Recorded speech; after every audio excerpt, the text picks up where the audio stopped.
Hello everybody, it's me, GhostCritic, and this week I'm just having a little bit of fun doing a video response for HowlerMouse. Hello Tim. This week Tim put up a video challenging us in the comic book community to a scavenger hunt. He gave us a list of kind of genres of comic book covers that we had to go and find and show within our video responses. If you've not yet seen that video, there'll be a link in the description bar below, so if you want to stop this video now, go and watch it and then come back, or watch it at the end, it's up to you, but the description is below. This is by no means my entries into your competition, Tim. I'm just having a bit of fun here. I fancied doing a video this weekend and yours seemed to fit the bill of something I'd want to do. Always happy to support one of my favourite YouTubers within our community. So, this was a lot of fun, but it was tough. So let's get on with it. Okay, first up, Tim gave us our first topic, which was the Grim Reaper. You had to show a comic book cover with a depiction of kind of death. The kind of skeleton in the hood with the scythe, and I thought, wow, this is easy. I've got loads of horror comics, you know, kind of old Charlton ghostly tales, all that kind of stuff. I must have an issue and a cover that depicts the Grim Reaper. Now, because he'd made it so specific, could I find one? Not really. So the nearest I could get was issue 8 of Fallen Angel. Kind of got the skeleton in the hood, but no scythe. And again, House of Mystery, issue 208. The hood, the skeleton, but no scythe. But that's him. That's the Grim Reaper. Doo-dum, doo-dum. I think Jaws goes something like that, doesn't it? Yes, the next category was shark covers, and I thought this was going to be difficult. I couldn't offhand think of any covers that I had that had sharks on them, but I managed to find 3. One came from Green Lantern issue 5, the shark chomping into the lantern power source. Incredible Hulk, mutated green sharks, and finally issue 25 of Commandy. I'm guessing they're flying sharks. Still counts. Only 2 of the categories that Tim put up for his scavenger hunt stumped me completely, and this was the first one. You had to show a cover with a Sasquatch on it that wasn't from Alpha Flight, and unfortunately my hands are bare. Not one. There was a Wendigo, but that isn't a Sasquatch. So if you get any that have Wendigo on it, you must say no, that doesn't count. So, fail.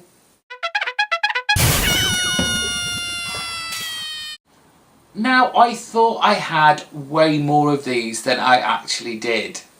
And that's those covers that, you know, tell your reader, buy this comic, or the cat gets it, the dog gets it. You know, a bit blackmail to buy the comic. Whenever I really see these covers, I think this comic's not doing very well, and it is literally blackmailing you into buying it. And the only one I could find, I literally thought I had more than this, but I have only one, and it's the one that HowlerMouse showed, is Justice League Europe issue 22.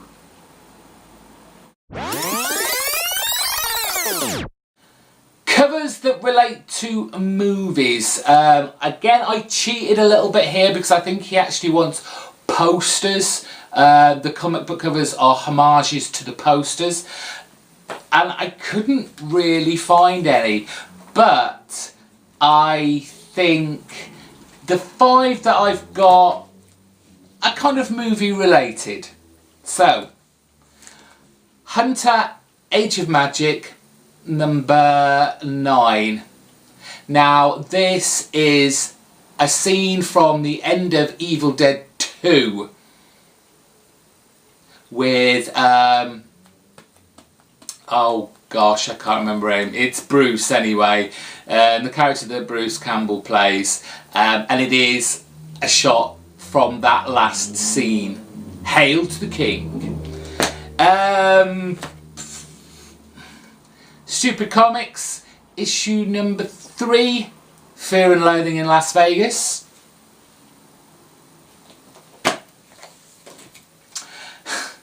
I'm stretching a bit here. Batman and Robin, issue 6. Is that not Prince Purple Rain? Now you've got to give me this one. It's X-Force, issue 54. The Usual Suspects.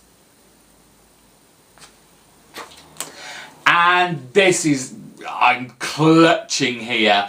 Julia Roberts, Eat, Pray, Love. Well, I, Vampire, did Bite, Pray, Love. Completely cheating, I know.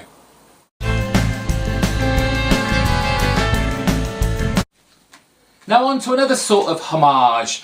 We have the comic book homage. A comic that is imitating a comic from previous years. Now I know that HowlerMouse wanted us to have the originals as well. I don't have the originals for any of these, so these will probably not count, even if I was actually wanting to go in the competition. But issue 291, Fantastic Four, is that not Action Comics number 1? Batman the Dark Knight, issue 6. That's got to be whichever Batman cover it originally was, when Bane broke the Batman. I know this is a homage to a Wolverine comic. I just can't, I think it's Enemy of the State, but Cable and Deadpool, Enema of the State. Ha ha ha ha ha. Now the next one, it's true, this is the only one that I've got that kind of fits what he wanted. I've got the original and I've got the homage to it, I guess. Issue 15 of Exiles, with Namor on the throne, or an alternative universe. I'm going to put the next one up in front of it. It's Exiles issue 47 from the same series, with Namora on the throne, but they're a homage to each other. Now I think the most aped comic book cover, the most imitated, has to be Giant Size X-Men issue 1. And although again I haven't got the original issue, Excalibur issue 18 bursting through the cover. Excalibur issue 45 featuring N-Men. Issue 0 of Player versus Player. None of these are going to count. Uncanny X-Men issue 254.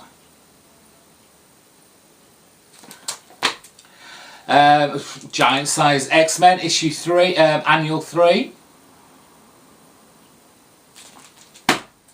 X-Men Giant Size issue 1. And finally, Giant Size Ecstatic issue 1. Homage. Big hands. Big hands. Yes, the next category was covers with like big hands coming out of the side or clutching your heroes, but you couldn't actually see who it was. So I have for you, Tim, The Incredible Hulk issue 370. We have number 75 of Challenges of the Unknown. Justice League of America, issue 48.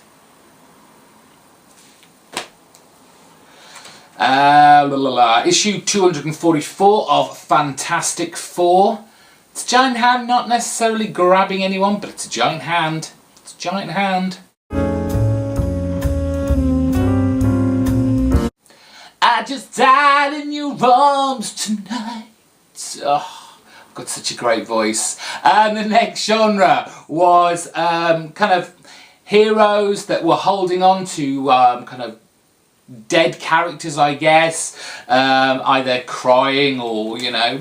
Ah. So here we go. I've got quite a few of these, which I was quite surprised, and I hope they all kind of fit in. So we've got issue 243 of Daredevil. Elf Quest, issue 2.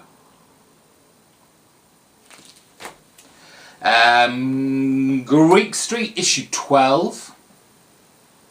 Don't know whether that quite counts because he's not standing up. Again with this one as well, Generation X, issue 70. They're still in their arms. She's still crying. Issue 335 of The Incredible Hulk. Another Incredible Hulk, issue 7. Holding on to Bruce Banner. From Top Cow, Rising Star spin-off. It's issue 3 of Bright. And, oh, almost finally, I know there's a few more. From Epic Comics, issue 4, 6 from Sirius. I did well with this one. Issue 22 of The Man-Thing. We had to throw a Man-Thing in here. Fortunately, it wasn't giant-sized. Issue 100 of X-Factor.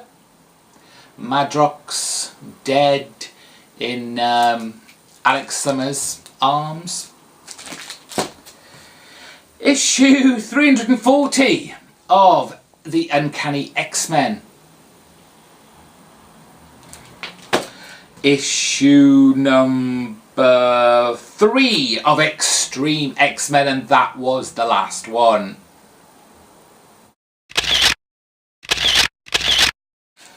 Toughest one, I have to say, was this whole gender change one. It was a bit general. Whether these count, I don't know, but I'm going to give them a go. I honestly thought, oh, this was going to be quite easy, really, because I thought, oh, I'll just go to my Ultimate Comics, because there'll probably be some Ultimate versions where the gender is switched. No, not one of them. So, from the Marvel Mangaverse, The Punisher. She's female. Again with The Punisher, but this is Marvel Knights 2099. Punisher is now a lady.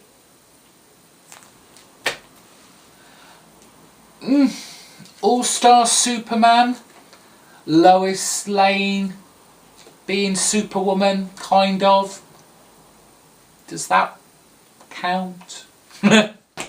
And finally, you have to look closely at this one. New Avengers issue number 34, but Daredevil there certainly has some breasts on her. And finally, yes, it's the bondage issues. I thought you were quite sexist in this, that you only wanted ladies being tied up and bound. So I'm going to do a little bit for the gentlemen at the end, but for the ladies being tied up and terrorised, issue 205 of Daredevil. Issue 57, Green Lantern. Issue 28 of Green Lantern.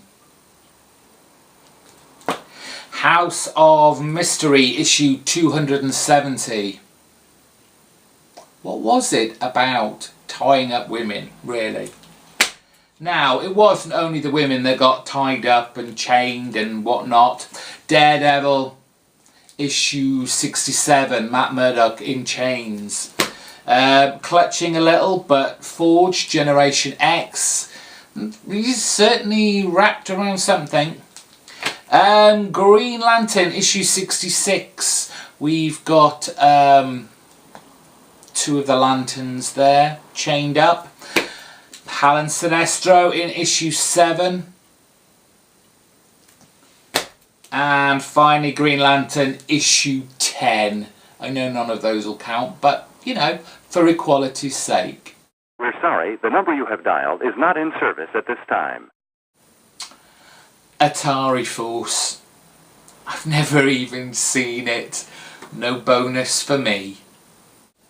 So, thank you to Tim, HowlerMouse. I had a great time this weekend going through all my long boxes. I was a bit like, oh, not again. But it's great because I went through every single comic I owned and I saw some stuff that I hadn't seen in ages and thought, I'll put that to one side and I'll have a little bit of read of that later.